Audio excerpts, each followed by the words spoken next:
Sasuke உச்சியா தான் இருக்கான். நம்ம சாஸ்கேவோட சின்ன வயசுல அவனோட அம்மா அப்பா மட்டும் இல்லாம அவனோட ஒட்டுமொத்த கிளானுமே வைப் அவுட் ஆயிருக்கும். இத்தனைக்கும் அவனோட கிளானை போட்டு தள்ளினதே அவன் அண்ணன் தெரிஞ்சக்கப்புறம் ரொம்ப மனசுடைஞ்சு போயிடுறான் நம்ம சாஸ்கே. கடைசியில ரிவெஞ்சுன்னு சொல்லிட்டு கெட்டவங்க கிட்டே போய் சேர்ந்துருவான் நம்ம சாஸ்கே.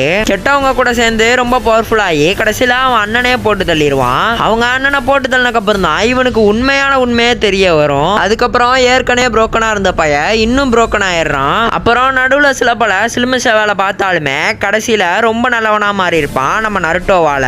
அதுக்கப்புறம் 7th ஹோக்காகேக்கு ஷேடோ ஹோக்காகேவா மாறி இருப்பான் நம்ம சாஸ்கே உச்சிஹா. நம்ம 8th பொசிஷன்ல நம்ம கில்லர் பி தான் இருக்காரு. நம்ம கில்லர் பியோட உடம்புல சின்ன வயசுலயே பாத்தீங்கன்னா 8 tail பீஸ்ட சீல் பண்ணி வச்சிருப்பாங்க. இந்த பீஸ்ட் அவன் உடம்புல சீல் ஆயிருக்கனாலேயே அங்க ஊர்ல இருக்கிற எல்லாருமே உன திருட்டு பய மாதிரியே பாப்பானுங்க. இப்படி பாக்குறது மட்டும் இல்லாம தப்பாலாம் பேசுவானுங்க. இதை எதையுமே பொருட்படுத்தாத நம்ம பி